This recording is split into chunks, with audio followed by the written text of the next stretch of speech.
Hello everyone, it is I, Pedro Morales, aka the Wigman Max Mercury, and today I am bringing you the final award for the 2021 CWO Awards, and I'll be doing the top 10 Men of the Year.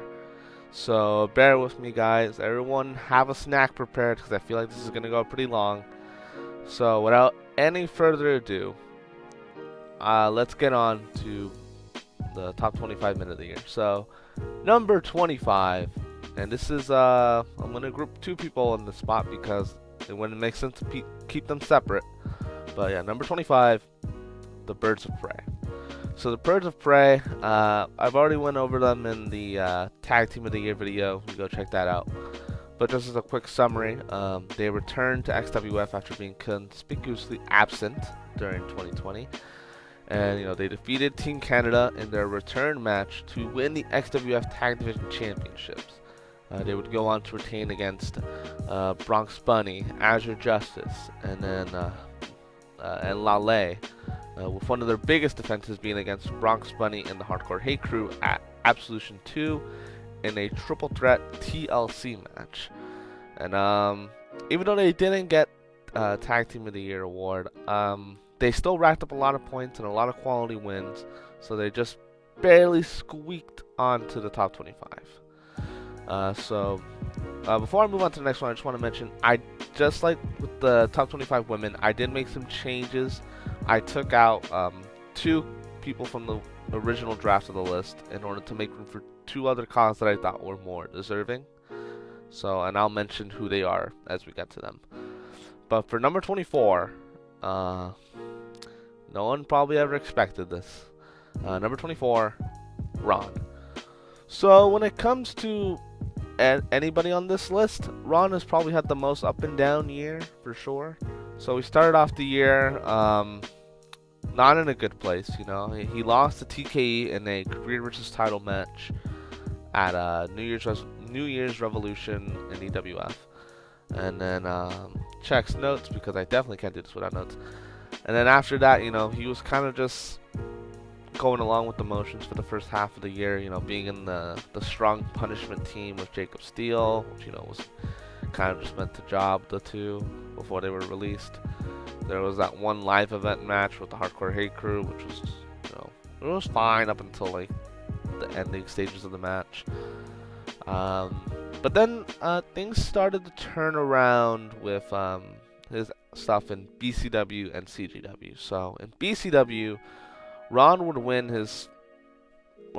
the tag team titles with the Dark Storm at BCW WrestleMania 2, but then stupidly decided to cost himself and Dark Storm the titles because he wanted to go solo, which I guess in a way isn't so stupid because I guess once you've achieved the tag titles, where do you go from there?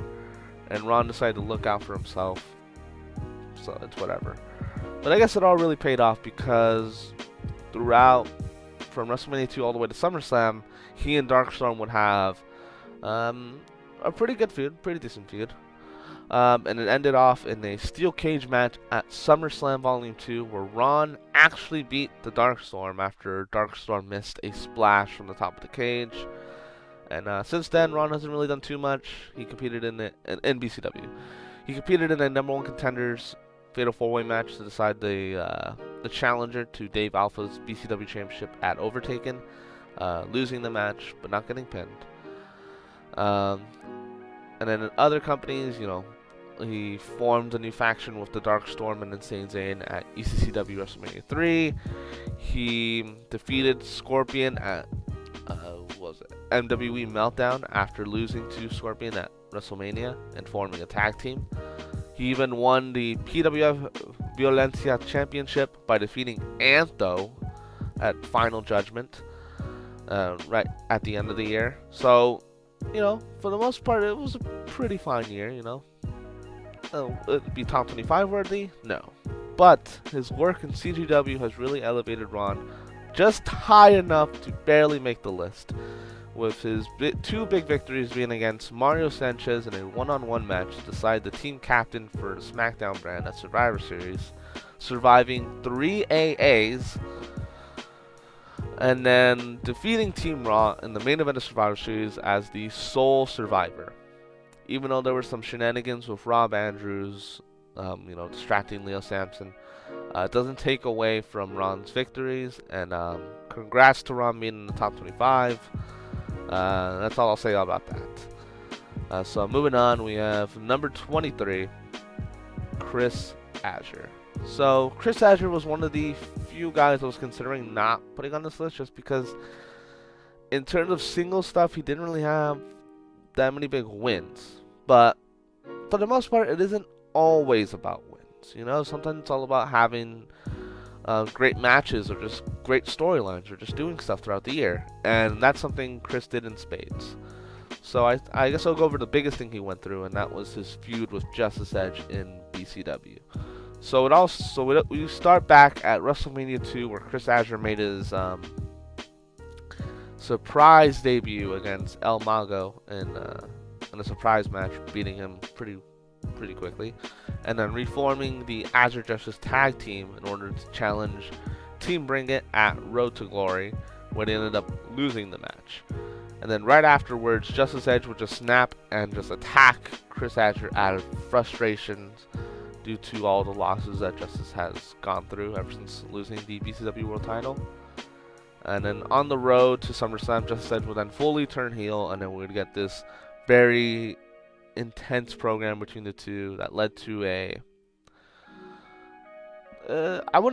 I was gonna say it led to a good match at SummerSlam, but it wasn't like this intense rivalry match. It was it's like it was missing something. It was missing the intensity of the feud. It was a great back and forth match. I hope the feud isn't over. I hope it continues on in 2022, but it's fine. But even though Chris Azure lost, he rebounded quickly by winning the Fatal 4-Way No. 1 Contenders match on BCW Live to challenge Dave Alpha for the BCW World Title at Overtaken, where Chris Azure just fell short of winning. And in other companies, Chris Azure was in a feud with the Holy Trinity in EWF, where he got a victory against them in an Extreme Warfare match at EWF Vengeance. In OCW, he and Justice finally reached the top of the mountain by winning the OCW Tag Team titles at Immortalization, and having a big win on Renegade when they defeated the 2020 Tag Team of the Year Hardcore Hate Crew. And then in other stuff, he had his CGW Global Championship reign, which I'd say is probably the highlight of his singles career in terms of wins. I believe he won the belt back at Super Showdown and held it all the way to, I want to say, SummerSlam or Night of Champions. My memory on CW stuff isn't that great. But yeah, after Chris Azure lost the belt, he would move on up to the U.S. title scene, where he challenged Louis Mythical for the U.S. title at Turning the Tide.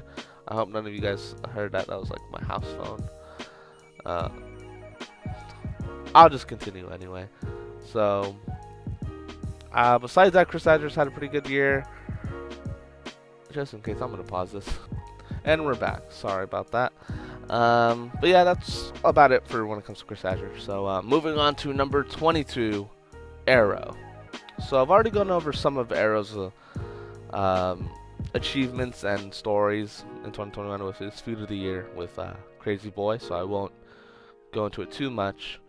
So, I'll just do a quick summary. So, Arrow debuted at Money in the Bank as the SummerSlam challenger to Crazy Boy's CGW World Title.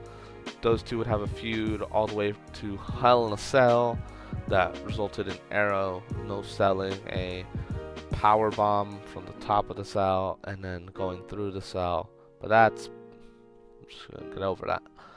But it was a great feud overall that greatly impacted both men's careers and the company as a whole. Keeping that in. Yeah, but besides that, Arrow did much more than that. So in BCW, he and Doggy were on a roll. It's probably one of the best teams of the year, but not best, obviously. But they had a pretty good run. They defeated Phenom and Mario Sanchez at BCW WrestleMania 2 in a really good match. Then they would go on to beat Azure Justice at Road to Glory, proving themselves as worthy contenders to the tag team titles, eventually getting their shot at the four-way dance match at SummerSlam Volume 2, where they ultimately fell short. Sadly, that would be the end of Team Bringa and BCW, as the next show afterwards, Doggy was fired by Angel. So Arrow is now in a singles career, and he's been doing good for himself. He beat Bass at Overtaken, I believe. So I'm interested to see where Arrow goes from here in BCW. Elsewhere, he had a one-off loss to Doggy Dog at ECCW Warzone / War Games early in the year. In OCW, he made his return to the company and briefly joined the shortly lived stable Empire, which was led by myself and Trouble, and having a good match against it was Adrian Destiny, I think. And then in EWE, he had a feud with Mario Sanchez that led all the way to it started at Over the Limit Season 1 all the way to SummerSlam, where he lost to Mario. It seems the feud is still kind of continuing based on the match card for Uprising, which hasn't aired yet as of this recording, but we'll see where it goes from here. So moving on, we got, just making an edit on my spreadsheets. Moving on, we got number 21, TKE. So I think out of everyone on this list, TKE is probably the one who's gone under the radar in terms of what he's done this year, because I'll say this, it was really hard to rank TKE because of being under the radar and having all his accomplishments kind of being underrated or just not remembered as much by most of the fans in the UCT. So just as a reminder, he did start off the year pretty good by defeating Ron in a title versus career match, ending their feud and forming Team TKE at the end. He would lose the TV championship to Sean Avery at EWF Backlash, before rebounding by winning the Vengeance briefcase at EWF Vengeance. Elsewhere, he defeated Johnny Extreme on a one-off No Mercy CPV.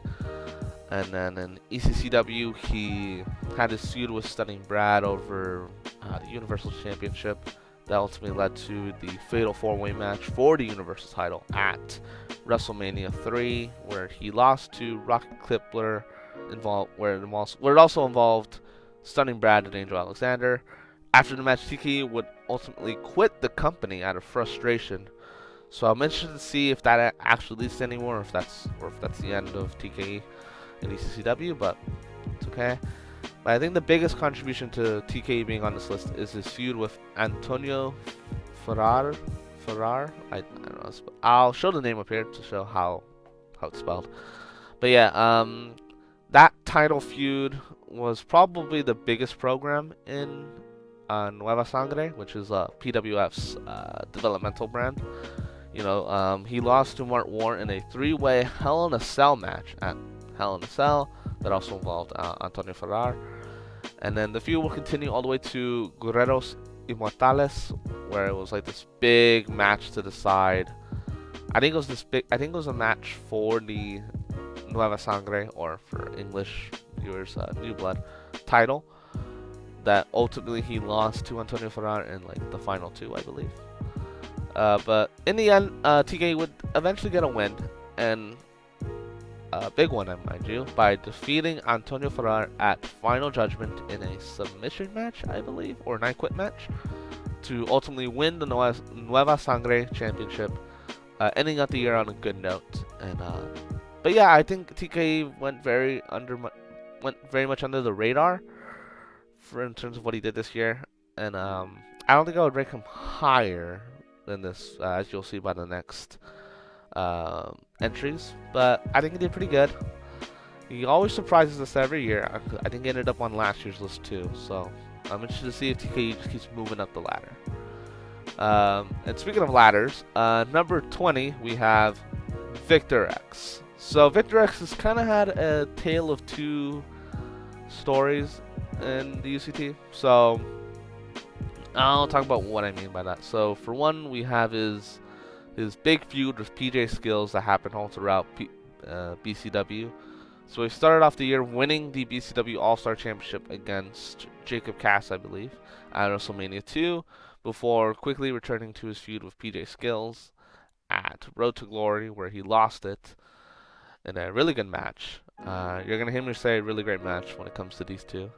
Then they would have an all-time classic at SummerSlam Volume 2, where he lost to PJ Skills for the title, and then an amazing ladder match. That's why I made the transition with ladders.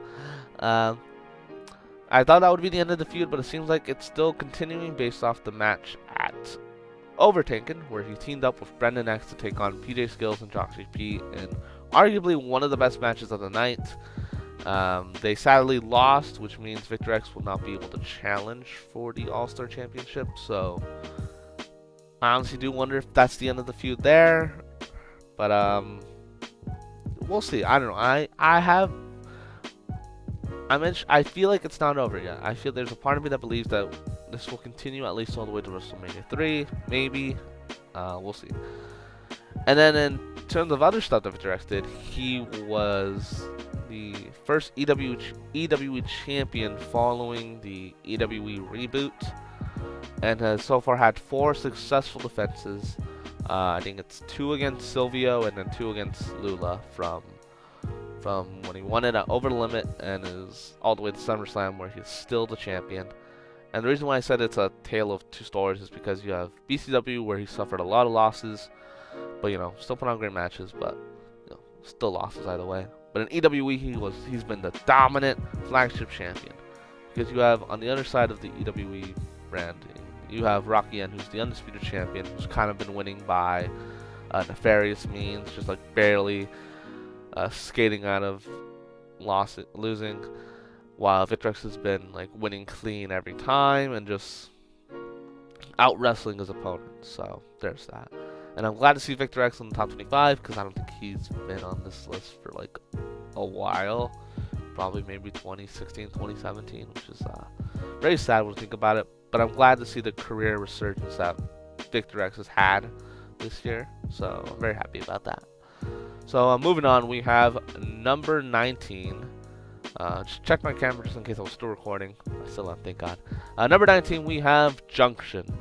So Junction, he didn't do that much this year. I think overall he had maybe 6 matches in the span of 4 months.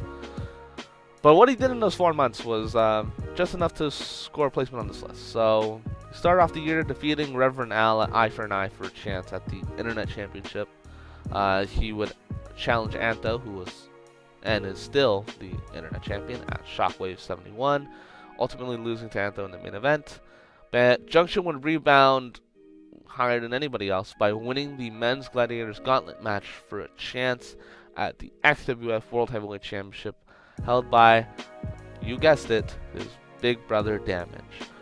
So I've already talked about this feud in the match at the top 10 matches of the year, and how I felt like the build wasn't too strong, because it relied mostly on their entire history, which I felt is fine, it makes up for it. But in the contemporary time, as someone who's only watched new XWF, I thought the build was kind of weak, but it made up for it in a 5-star classic against his big brother in the main event of Absolution 2 Night 2, by defeating his brother and finally reaching the top of the mountain, becoming XWF World Heavyweight Champion.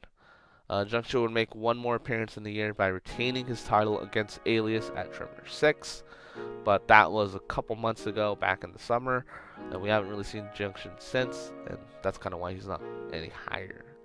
XWF will be making its return soon as part of the 10-year anniversary show, and hopefully we will see Junction on the card, or at the very least we'll see XWF come back in full.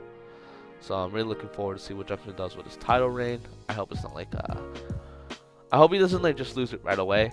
I hope he has at least a couple more defenses with the belt. So yeah, we'll see where Junction goes in 2022. So moving on, we have number 18, and that's AWC's Matt. So Matt had a great year from the start. For one, he defeated Brody at AWC Backlash in a career versus Money in the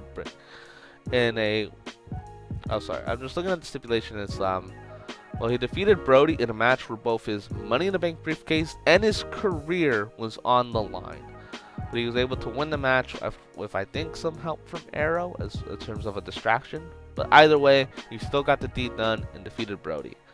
And then finally, after 5 years of holding the Money in the Bank briefcase, because there's no time limit when it comes to holding the Money in the Bank briefcase in AWC, he finally cashed in the briefcase on May 1st, I believe, by cashing on Mario Sanchez to win the Absolute Championship, which is comprised of the AWC World Title, the TWE title, and then the TWE World Heavyweight title. So that's 3 World Championships all in one, and he won it in one night. That was great. He would have great defenses against Justice Edge and Brian Vega on Raw, while also having a outside defense against Shadow at EWE SummerSlam, retaining all 3 times. But I will say, my nitpick with this title reign is that it happened during this kind of confusing angle where Sean was also still Absolute Champion after being unfairly robbed of the title after he was forced to vacate the belt because of corrupt general manager Brody.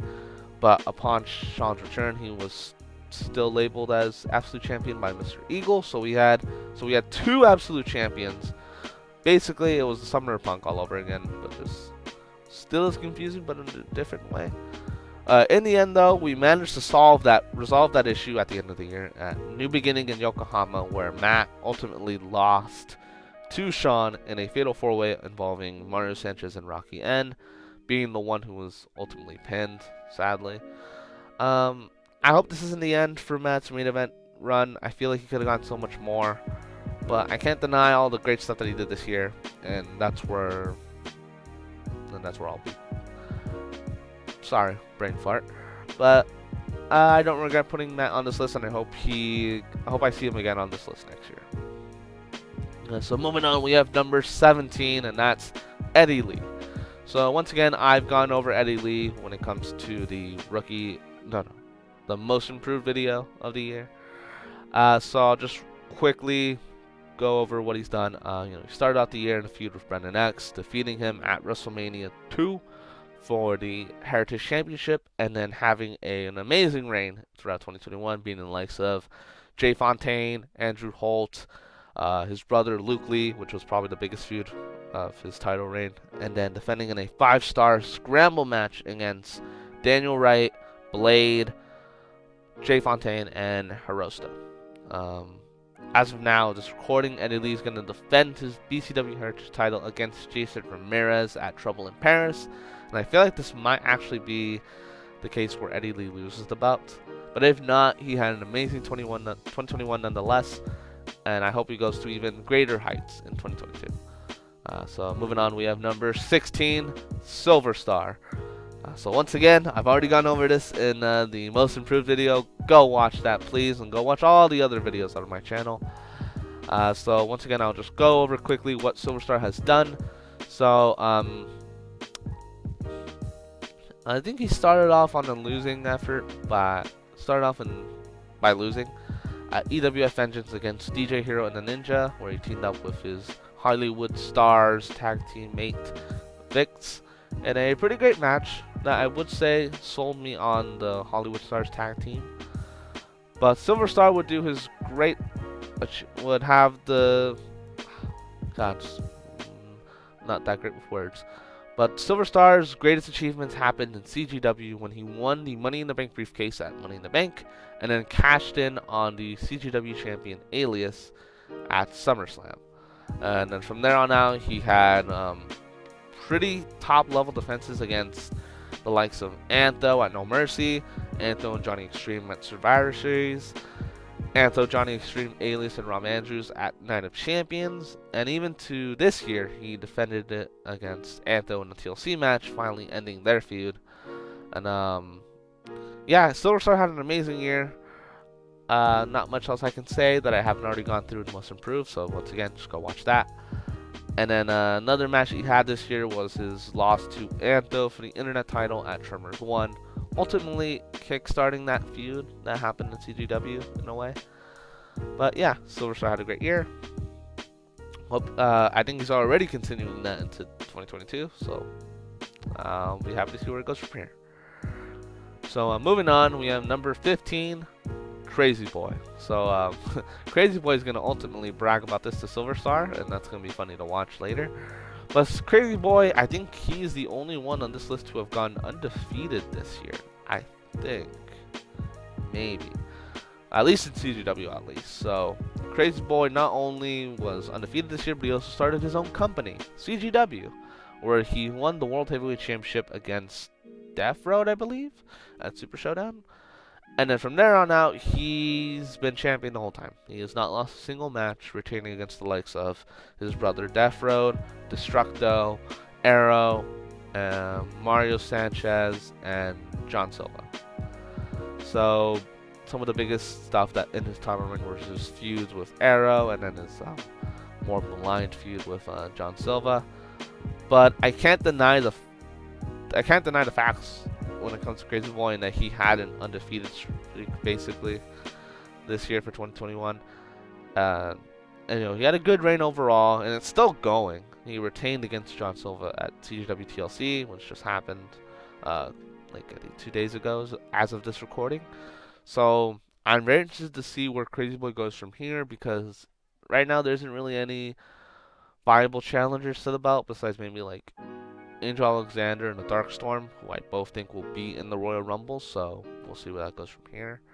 But yeah, I'm glad to see that Crazy Boy, Silver Star, and other Gen 3 calls have had this much success in 2021, and I hope to see them attain even greater heights in 2022.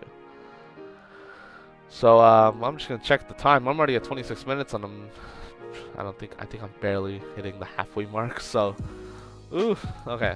Number 14, we have Sean, the absolute champion and the number one male wrestler of 2018. Finally returned from injury at the Con Community Summit, defeating Brody in a match for his absolute title. Sean would defend the title 3 more times against Brody, Yosef, and Lula. His defense against Lula being in EWE, I think at Money in the Bank. And like I said with Matt, Sean was involved in this basically Summer of Punk storyline where there was 2 absolute champions at the same time, and and like I said, I'm happy that got resolved at the end of the year. And unlike Matt, Sean won the match and was able to keep his absolute title, keeping his reign at over 1,800 days ever since January 13th, 2017. Will 2022 be the year that Sean loses the title? I honestly don't know, but I'm very interested to see where he goes from here. Moving on, we have number 13, Jack Roberts.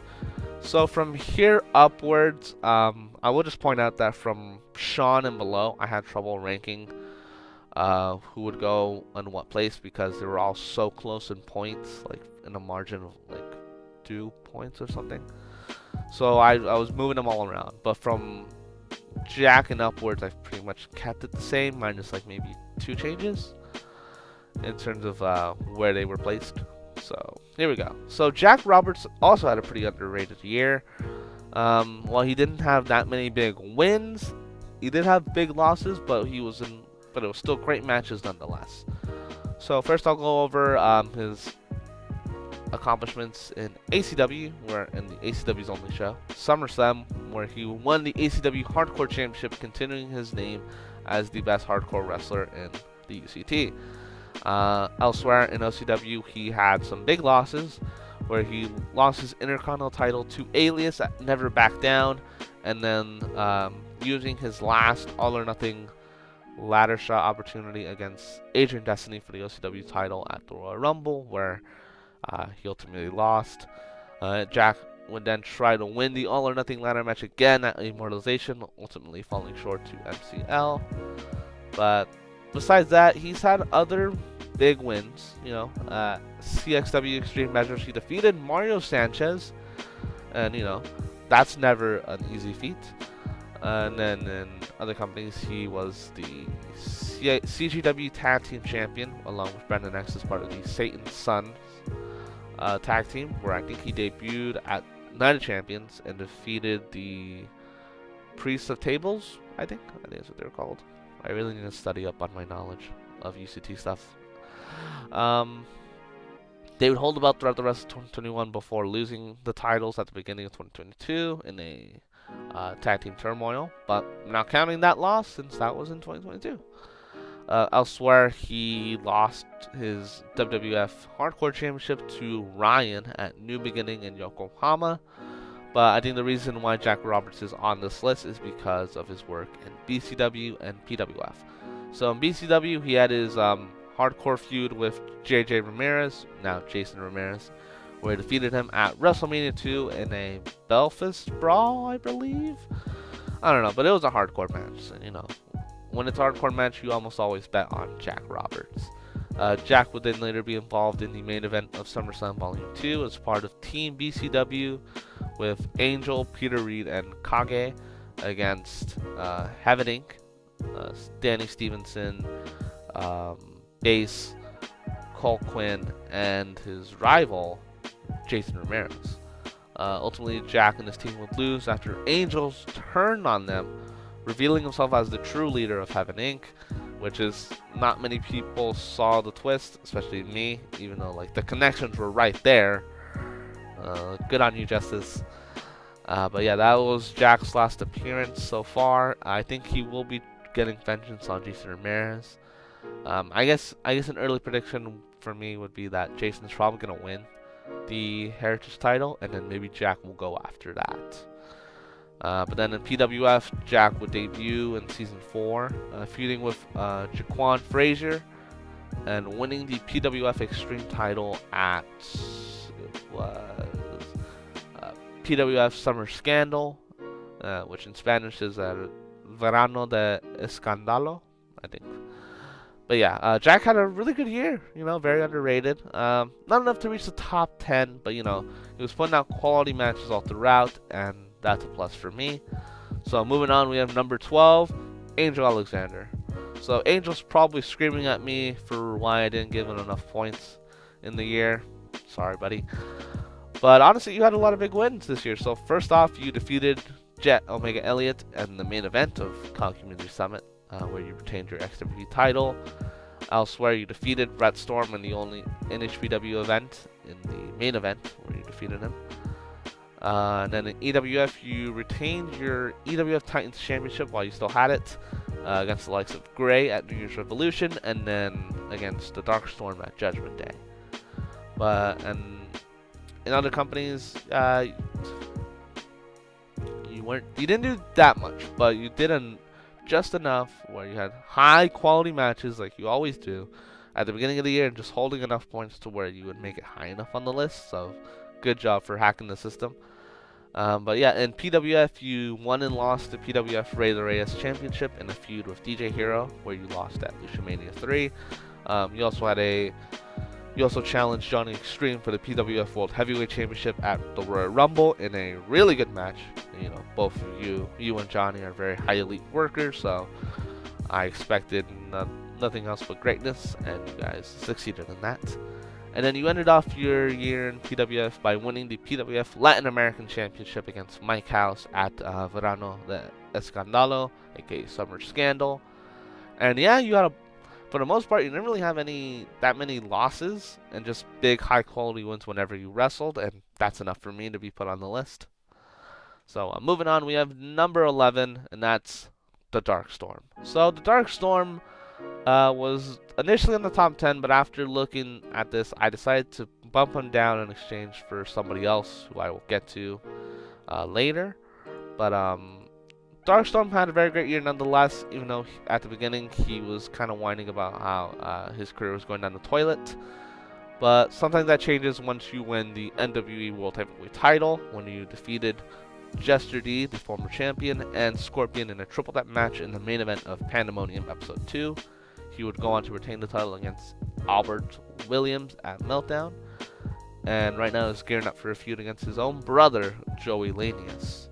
Elsewhere, he defeated DJ Hero at New Year's Revolution to become the number 1 contender to the EWF Titans Championship, where he would lose to Angel Alexander at Judgment Day, and it was scheduled to face him in a rematch for the belt at Vengeance, but then Angel was unceremoniously released and was replaced by the Ace, Rogan Rex, and was just destroyed in that match, to the pleasure of all of us.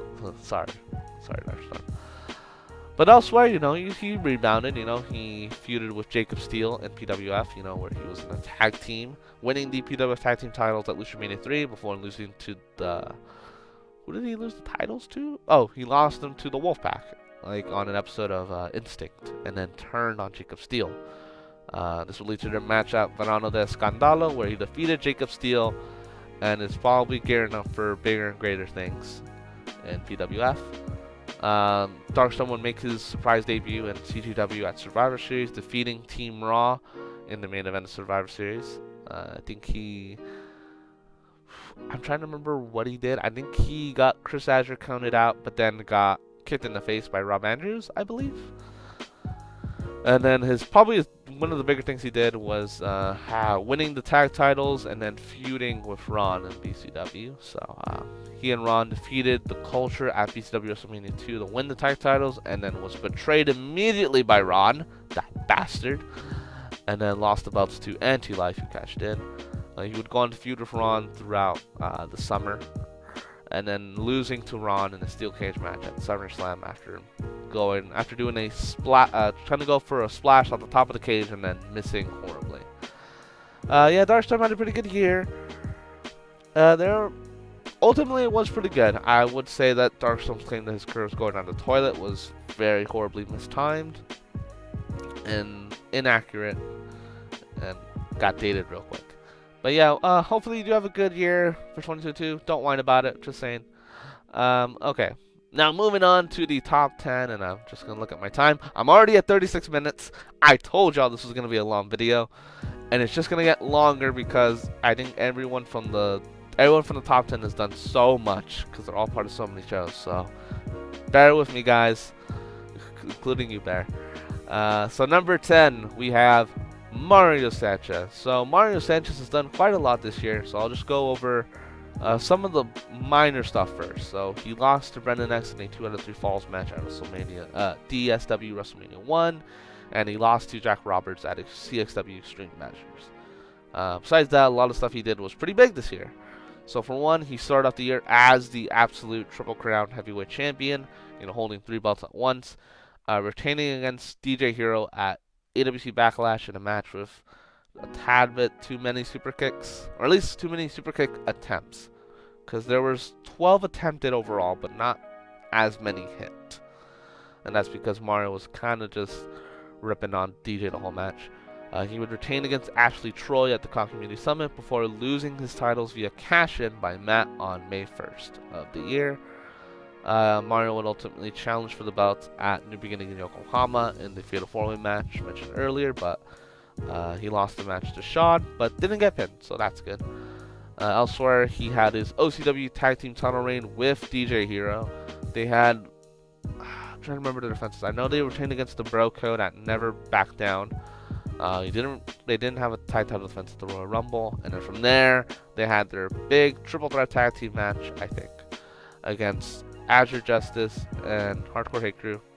Just in case, I'm just gonna make sure I'm right here, because I've gotten some of these facts wrong, and I'm not gonna get too many wrong, guys. Don't worry, don't mind me. It was and then my computer decides to freeze a little bit.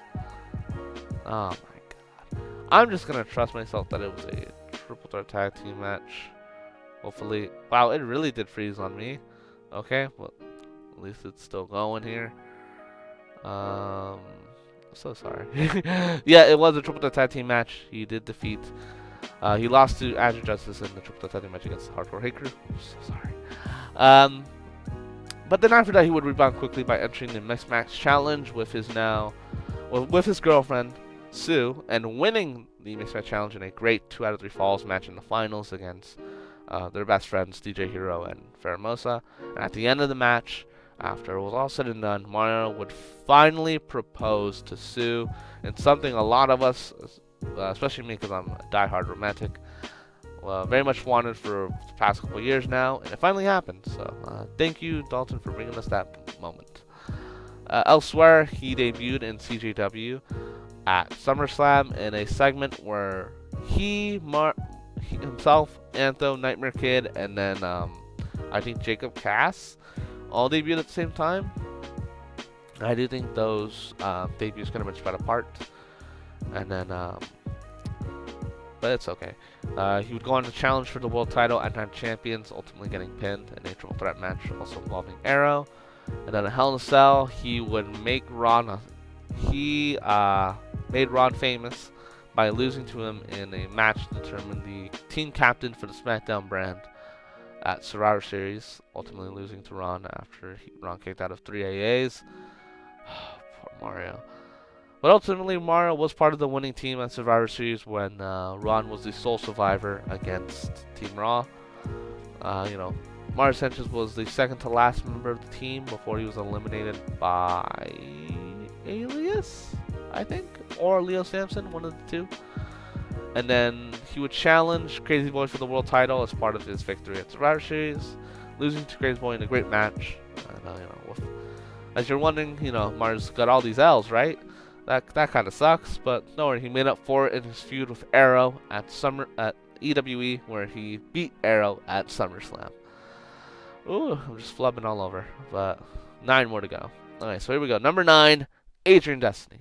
So like I said earlier, Adrian Destiny was the one who was not on the top 10, but I decided to move up because after looking at what he did this year, he had very little losses, but even if he did lose, they were all in great matches either way. So I'm just going to start off with his some of the minor stuff. So in PWF, he reformed Los Ingobernables and feuded with Lale over the course of the year. He won the PWF Trios Championship in a feud with Total Destruction that ended at PWF Lucha Mania 3, where he, Manny Lopez, and Max Lopez defeated Total Destruction in a great match. I think no one does 6-man tags better than Manny. But before that, he did end his feud with DJ Hero at Vengeance Season 3, where he lost to DJ Hero 40, Razor Reyes Championship. He ultimately got his win back at CXW Extreme Measures when he won back the CXW Openweight Championship. But elsewhere, Adrian Destiny's biggest accomplishments came during his reign as OCW Champion. Retaining against the likes of myself at Never Back Down and Jack Roberts at the Royal Rumble. He would even go on to appear at XWF, feuding with Damage by aligning himself with Team Tommy T. Thomas and defeating Team Damage in a Team Gauntlet match at Eye for an Eye. He would then defeat Damage on Shockwave 72 in a Champion vs. Champion match, earning himself a title match against Damage at the Gladiators Gauntlet, where he lost via distraction from me. And then ultimately he would lose the OCW Championship at Immortalization when he was challenged by the Royal Rumble winner Antho. But he didn't lose about the Antho because he lost it to me. And Adrian Destiny had a great year overall, even though a lot of this happened during the first half. I can't underestimate what he did this year and all the big wins that he had and all the big stories that he did. So for that reason, he is at number 9. Moving on, we have number 8, Nightmare. So I think everybody can agree Nightmare did really good this year, except for Bear, who's always underestimating himself. But Nightmare, while he didn't do that much in terms of big stories, he basically was on a grind in terms of big quality wins.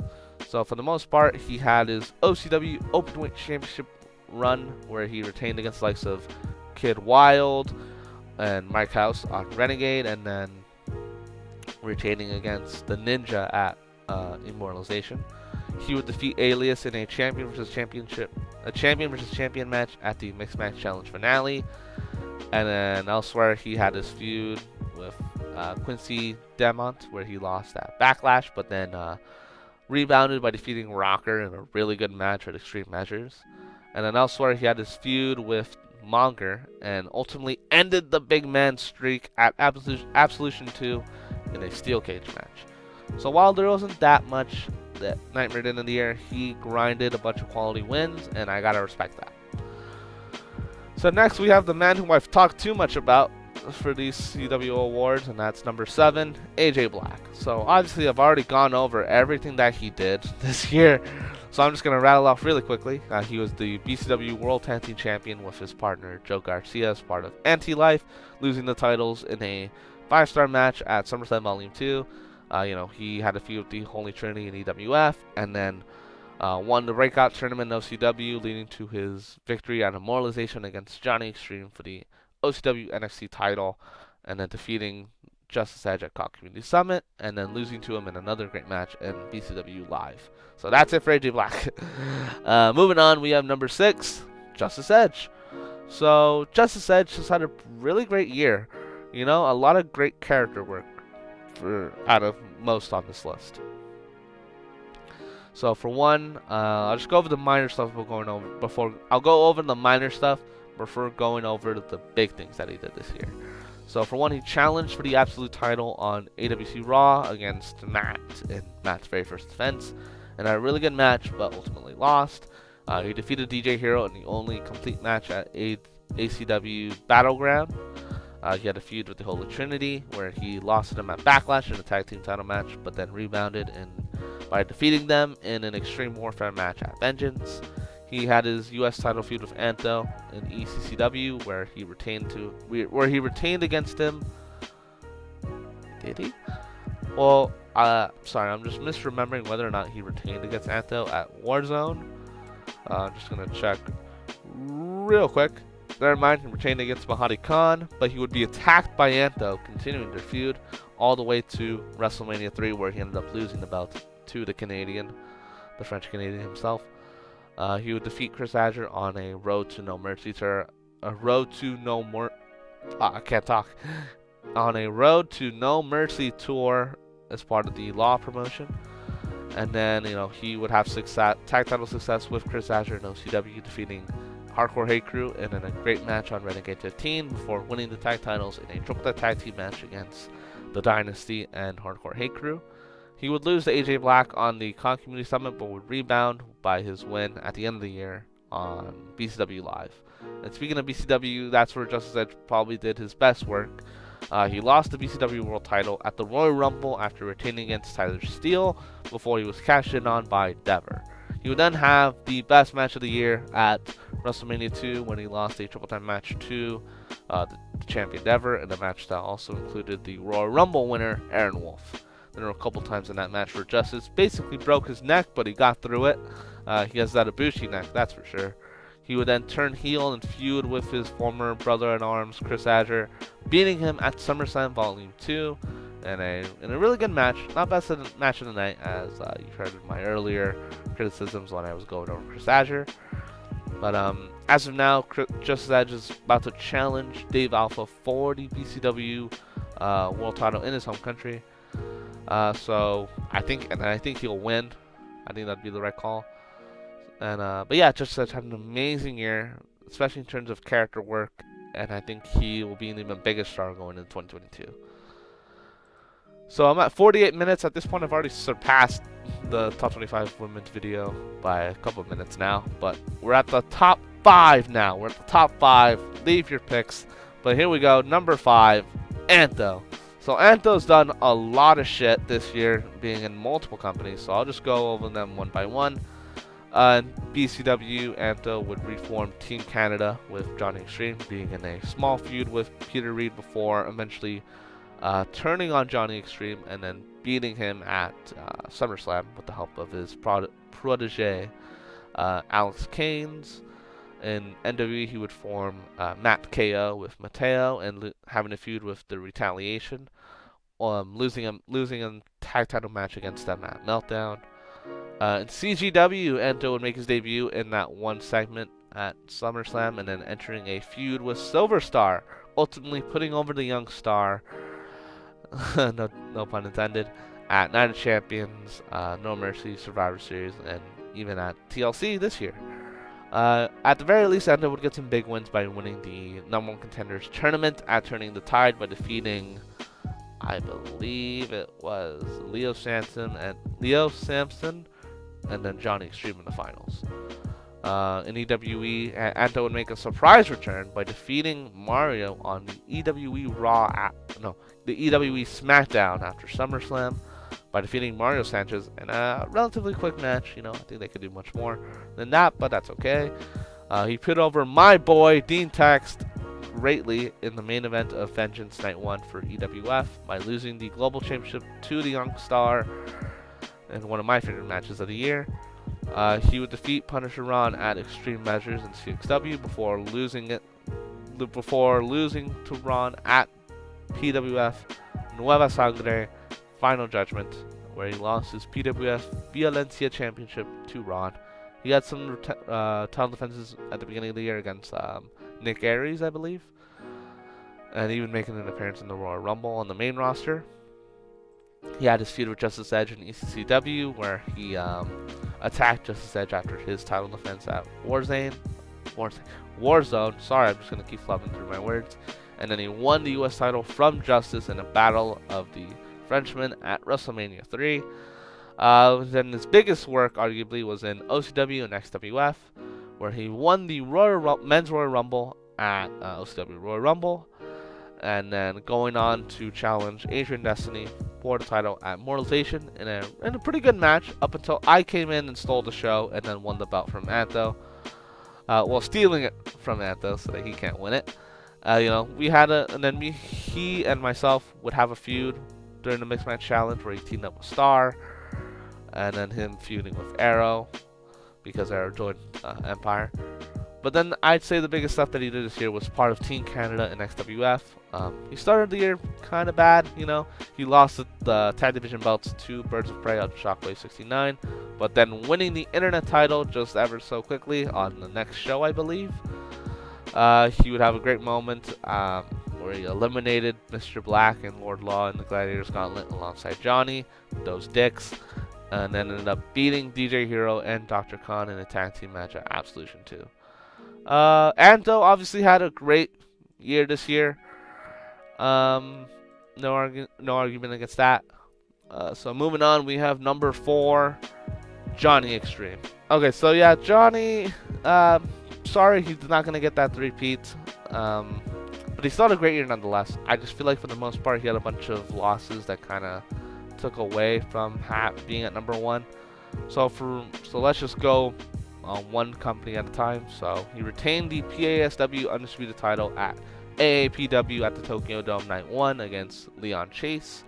In MWE, he would lose the NWE Tag Team titles in a 4-way TLC match where he and myself lost the belts to the Retaliation in a match that included Matt KO and then the Young Saviors. I think that was the other team. He would turn on Adrian Destiny, splitting up the Destiny path because I was injured, so he was going to go solo from there. He ultimately lost to Venom in the tournament for the US title in a ladder match at Meltdown. In BCW, he would reform Team Canada along with Anto before getting turned on by Anto. Never trust Anto. Turning face and then having a good match against Alex Kane, beating him and overtaken, despite losing to Anto at SummerSlam. In CGW, Johnny Extreme debuted at SummerSlam, confronting Silver Star for the CGW title, and as of now are finally getting their one-on-one match at the Royal Rumble. But Johnny did end up getting some title opportunities at Night of Champions and Survivor Series, and ultimately losing in the finals of the Number 1 Contenders tournament at Turning the Tide, despite already winning a Number 1 Contenders match at No Mercy. But Johnny 22, everyone. Johnny 2022, everyone. So yeah.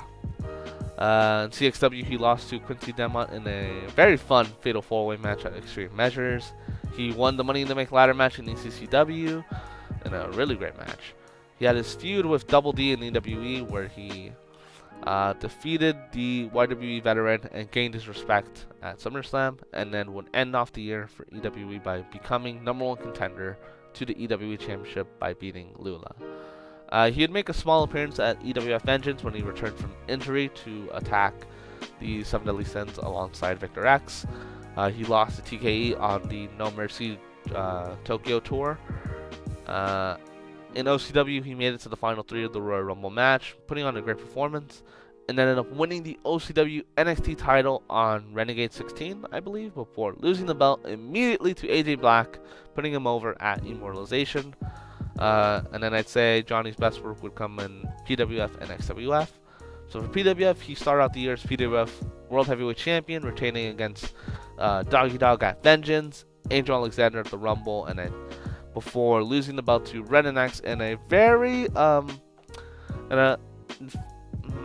say, so what I'm trying to say is he did retain against Brendan X in this very hardcore extreme match that may have overdone it just a bit, but it was still a good match.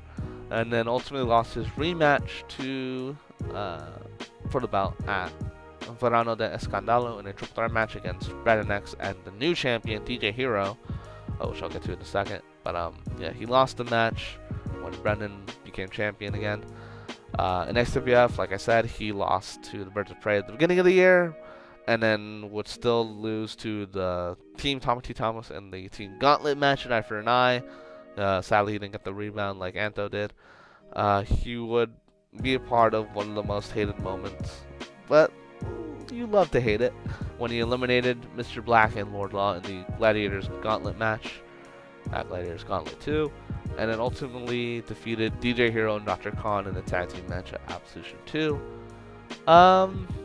Considering how much of a big fan Bear is of Johnny and his 630, I feel like Johnny will probably do more in the upcoming year, and I wouldn't be surprised about it considering he is a 2-time Wrestler of the Year.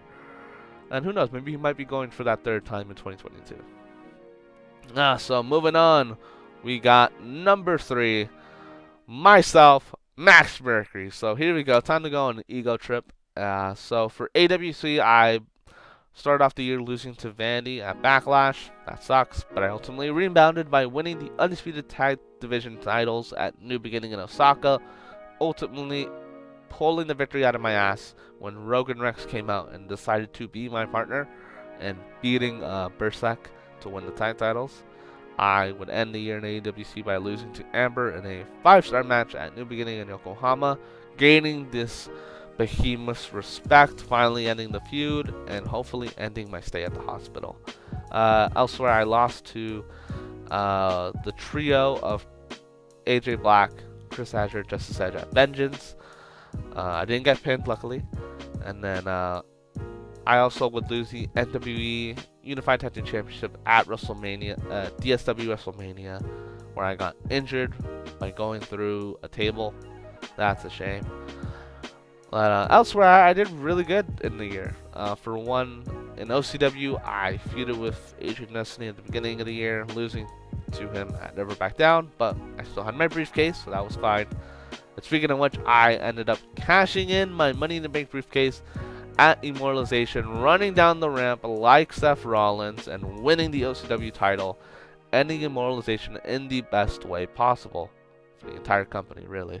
I would enter the Mixed Match Challenge with my lovely girlfriend Trouble, forming the stable Empire, and ultimately we came up short because of those damn Canadians, but I was able to retain my title against MCL in the Mixed Match Challenge finale. Elsewhere, I won the ECCW Heavyweight Championship back in February, making up for my loss against Vandy at Backlash by beating him here for the title. I would then lose to Seth Turner in an amazing match. For me, probably one of my favorite matches of all time in terms of Max Mercury. Putting over Seth Turner, and yeah, nothing else to say much on there that I haven't gone over in the match, top 10 matches of the year. And then to end off, my work in PWF was full of W's. For one, I defeated Manny Lopez for the Mexico title at the Royal Rumble. And I think it was an I Quit match or a last man standing match. There's so many stipulations that I often just forget. Oh, okay, it was just a no DQ match, but it was still a great one either way. Then I would go on. The rest of my work in PWF, I was PWF Mexico champion. I had a great feud with the Doggy Dog, beating all the members of Sweat throughout PWF Instinct. and then I would end up defeating Doggy twice. I beat him on PWF Instinct, and then retaining against him again at Luciomania 3, which was a big win for me personally because Doggy was one of my mentors, and finally being able to get put over by him was a great honor. And then I would turn heel after that feud, because who doesn't love a heel Max Mercury besides the faces who've been screwed by me? And defeating Mart War at Verano de Escandalo. I had an amazing year. Even though I didn't get number 1, I'm still okay with it, because just any success for Max Mercury is a big one for me. And just being a part of it, just being part of anything, is an honor. So moving on, we have the final 2, and it was really back and forth between these guys throughout the year. But ultimately, for number 2, we have DJ Hero. Oh wow, we hit the 1 hour mark. Okay, so for DJ Hero, he also did quite a lot this year, so I'm just going to move through one company at a time. So in AWC, he lost to Mario Sanchez for the absolute title in a match with, like I said, too many super kick attempts. And I think that would be DJ Hero's last appearance in AWC, sadly. But where even though he didn't win a world title here, he would win a world title elsewhere, winning the WWE Championship at DSW WrestleMania, defeating Max Lopez on the card. Good for DJ, and then since then he's kind of been embroiled in a program with Max Lopez, Jacob Steele, all coming for his belt, while his friendship and tag team with Silverdust has been crumbling at the surface because of Steele and Max. Elsewhere, he started a tag team with Brendan X and EWE, feuding with Swed, ultimately losing to them twice, I think at Money in the Bank and SummerSlam. Elsewhere, he had 2 big losses in EWF, losing to the Darkstrom at New Year's Revolution, and then losing to the Ninja at Judgment Day.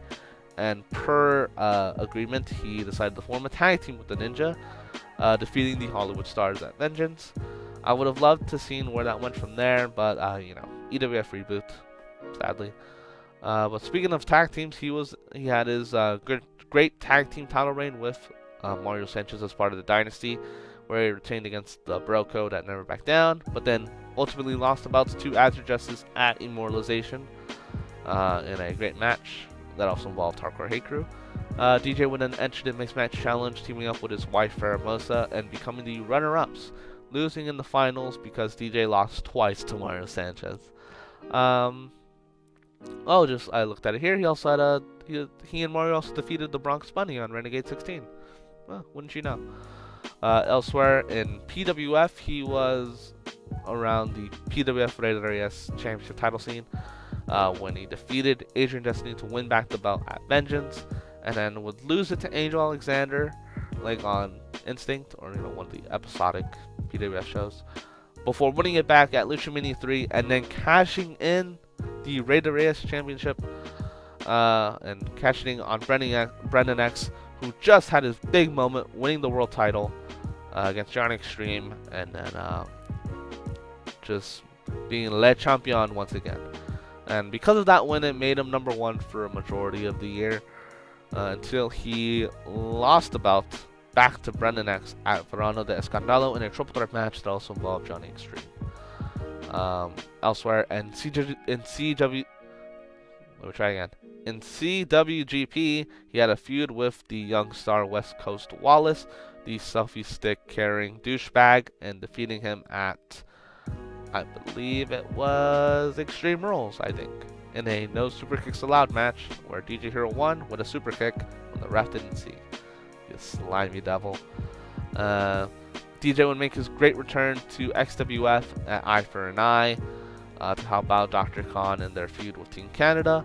Ultimately, they lost at Absolution 2 in a great match nonetheless. Other minor stuff he did throughout the year was losing to Justice Edge at ACW Battleground, but then beating AJ Black on the road to No Mercy in Law.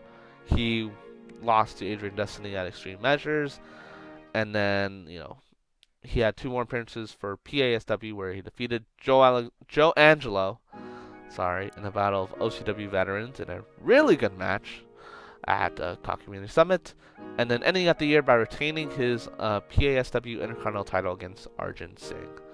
So while Le Champion had an amazing year, more than the rest, there was only one man who could surpass him. And that is the 2021 Wrestler of the Year. Just checking if my camera isn't too dark. Okay. And that is the 2021 Wrestler of the Year, Brendan X. So Brendan X had a great year nonetheless. He did so much shit. Just excuse me for a second. I'm gonna pause. And we're back. Sorry, it was getting pretty dark out because of how long I was in this video. So let's just go over everything. Brendan X did this year. So for one, he lost his WCW United States Championship to Rocher at AWC Backlash at the beginning of the year. In BCW, he had his feud with Eddie Lee, losing the Heritage title to Eddie Lee at WrestleMania 2. After that, he was transitioned to a backstage interviewer role.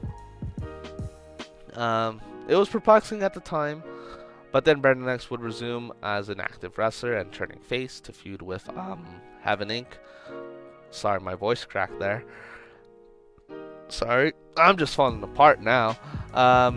He ended up, his last appearance in BWC so far was teaming with Victor X in a losing effort to PJ Skills and Josh AP in a great tag team match. CWO, he debuted alongside Jack Roberts as part of the Satan Sons, winning the CWO tag team titles at Night of Champions against the Priest of Tables, retaining like 2 times throughout the year before losing the belts at the beginning of 2022. But I don't count that, so that's fine. He also had another tag team experience with DJ Hero and EWE, like I mentioned earlier, losing twice to Swed.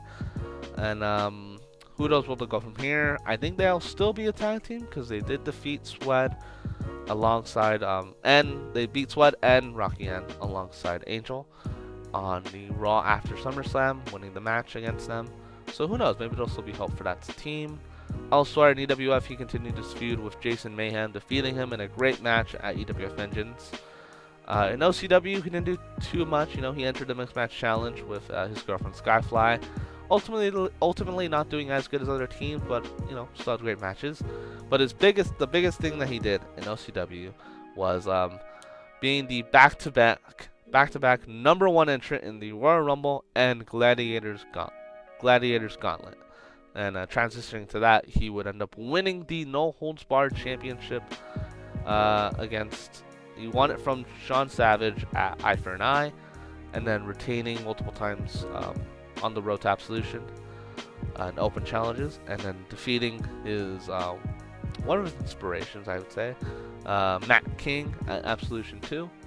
Elsewhere, he had a great match against Brett Storm on the first UCT Underground, and then defeated Mario Sanchez in a 2 out of 3 falls at WrestleMania 1. And then in PWF, he won and lost the PWF Latin American Championship at Vengeance, winning it from Jacob Cass, and then losing it to, you guessed it, Jacob Cass at the Rumble. No, he lost it to Brian Vega, my bad, in a match that involved Jacob Cass.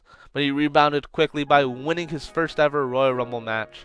His first Rumble win, by the way. He's entered about 20 of them, maybe even 30. He would go on to defeat Johnny Extreme in a great hardcore match that may have been overdone just a little bit in the main event of Lucha 3 before getting cashed in on immediately by DJ Hero. But don't worry, he would rebound by defeating DJ Hero at Verano de Escandalo in a triple threat match that also involved Johnny Extreme. In the end, it all came down to a matter of points, and in the end, Brendan had the most, and whoever is in the #1 spot is locked in as Wrestler of the Year, as was the case with Trouble. So there we go. That was the 2021 CWO Awards.